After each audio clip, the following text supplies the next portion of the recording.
In order to provide some background, my mother-in-law is the type of person who enjoys flaunting even the smallest achievements in the most extravagant manner. Despite lacking any sophistication in her own life, she goes out of her way to pretend that she is the talk of our society. One glaring example of her absurd behavior is the monthly club party she hosts. To clarify, there is no actual club. She merely invites her friends and coworkers for an evening gathering because they share the same profession. She refers to them as her fellow IT geeks. This peculiar ritual has been ongoing for quite some time. During these gatherings, all they do is brag about their accomplishments and achievements from the past month.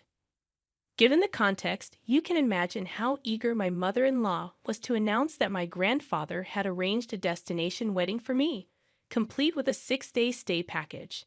This was his generous gift to me, as I had shared my dream wedding plans with him on numerous occasions. Considering my limited budget and the size of the venue, I had meticulously curated a guest list. My husband and I had discussed the situation beforehand, and both agreed to prioritize our guests. Coming from a large family, narrowing down the guest list was challenging, but I managed to invite 22 people, while my husband invited 18 of our close friends and family members whom we regularly interacted with. We were all set to send out the invitations when my mother-in-law unexpectedly showed up at our house late one evening, uninvited and unwelcome. It was already 9 p.m., and her presence irritated me from the start. She demanded that we make changes to the guest list. I couldn't fathom why she believed she had a say in the people I wanted to invite to my own wedding. My husband, to my dismay, supported her stance, which raised immediate concerns for me.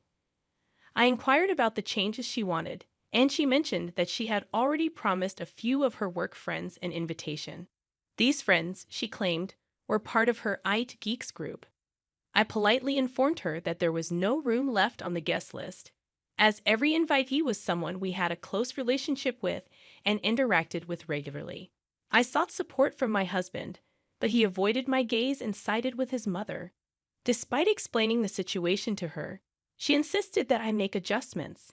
Frustrated, I showed her the guest list, emphasizing that every individual on it was someone intimately connected to our lives, and there was simply no way to exclude them. She then suggested removing my cousin's sister, whom I had lived with for 7 years after college. Her reasoning was that my cousin had moved to Birmingham recently, and it would be inconvenient for her to travel to the States. My patience wore thin, and I asked my husband to reason with her, but he continued to support her perspective, emphasizing the importance of inviting her chosen guests, especially after she had shared details about the destination wedding with them. I tightened my lips in frustration, feeling utterly lost on how to reason with my own fiancé, who was clearly being irrational. My anger boiled over, prompting me to storm out of the room. The following day, I woke up with a resolve. I would give them a taste of their own medicine. If they could be so thoughtless about my wedding, all for the sake of saving face in front of their colleagues, then I could be equally inconsiderate. I dialed my grandpa and recounted the events from the previous night. When I finished explaining, I made it clear that I wouldn't waste my energy trying to make them see reason. Instead, I decided to strip away the main attraction from their little charade. I informed my grandpa, whom I loved dearly, that I was removing him and grandma from the guest list, along with my dad's brother and his family. I also asked him to resign the gift he was giving me since he was no longer invited. Thankfully, my grandfather understood my intention and supported me without harboring any resentment. When I sent the updated guest list to my mother-in-law and fiancé, they were taken aback. I calmly informed them that those were the only individuals I could remove, but in doing so, we had lost our wedding venue. I made sure my fiancé understood the urgency of finding a new venue within the next 2 months or postponing the wedding. Additionally, there was the hassle of reprinting the invitation cards and arranging accommodations for out-of-town guests. I wanted both of them to grasp that none of this predicament would have arisen if it weren't for the generosity of someone in my family who had funded half of our wedding. However, I didn't expect them to suddenly start apologizing for their actions. My mother-in-law came over again, expressing remorse for coercing me into altering the guest list. She implored me to call my grandpa and invite him back, asking him not to cancel the hotel reservation or make any changes. I couldn't help but wonder why she was apologizing now, after she had already achieved what she wanted. She had made a commitment to her colleagues, and now they were receiving invitations. This weighed heavily on her, and she vocalized her frustration, noting that inviting them wouldn't make sense unless the wedding was at a destination. She emphasized that a non-destination wedding would be ordinary and uninteresting to others. Upon hearing her express these thoughts, my husband finally admitted that he regretted supporting her decision. However, I wasn't ready to let his actions off the hook so easily. I reminded him that he shouldn't need extreme measures for him to support me in obvious situations. Although he apologized once again, I made it clear that my decision was final.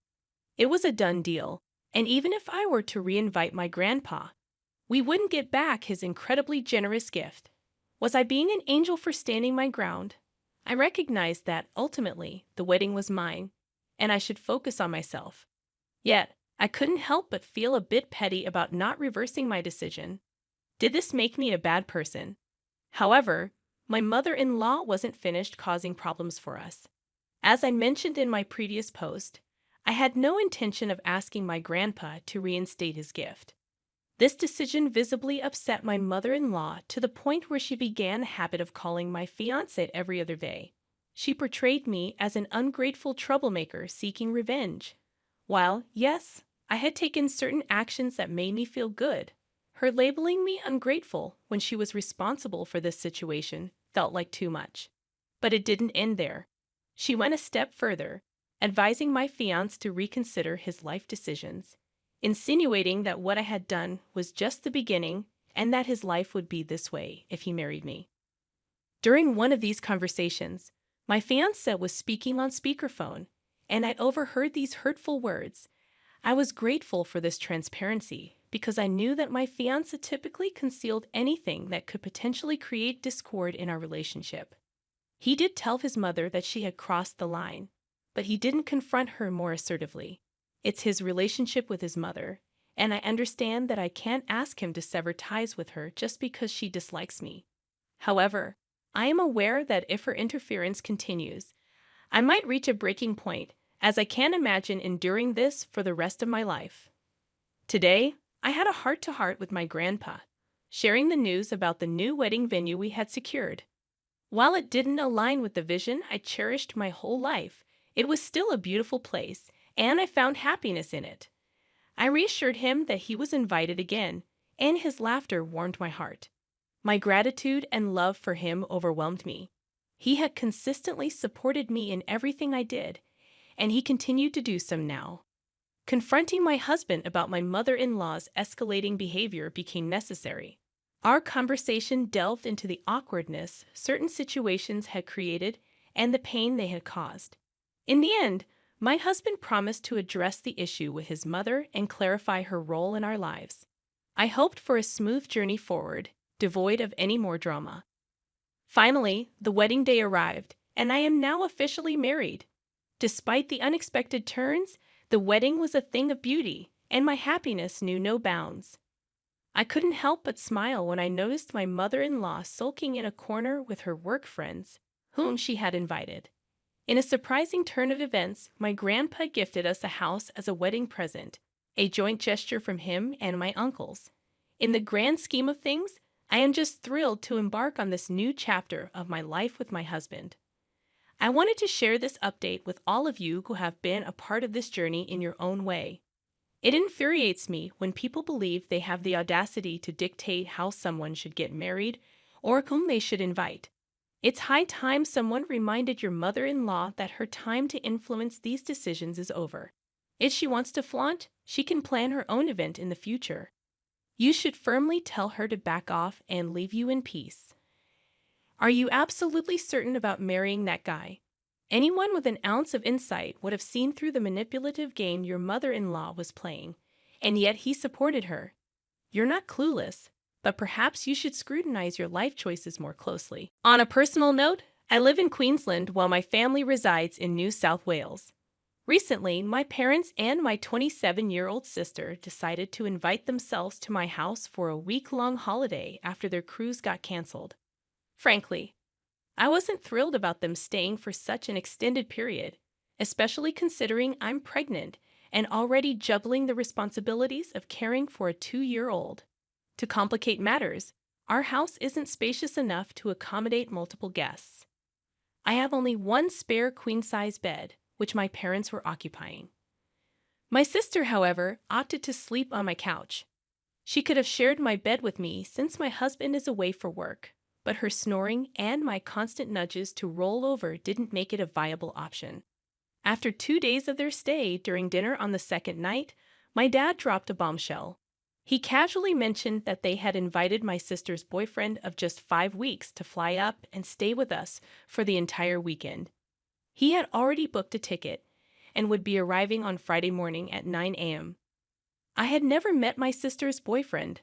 After all, he had only been part of the family for 5 weeks. What infuriated me was that no one bothered to consult me beforehand. Moreover, I didn't have the space for him to stay comfortably. He would have had to sleep on my couch, and my sister would either need to share the couch or my bed with him.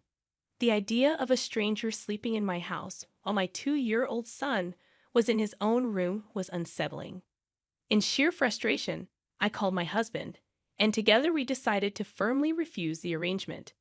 We believed their behavior in inviting a stranger into our home was completely unacceptable.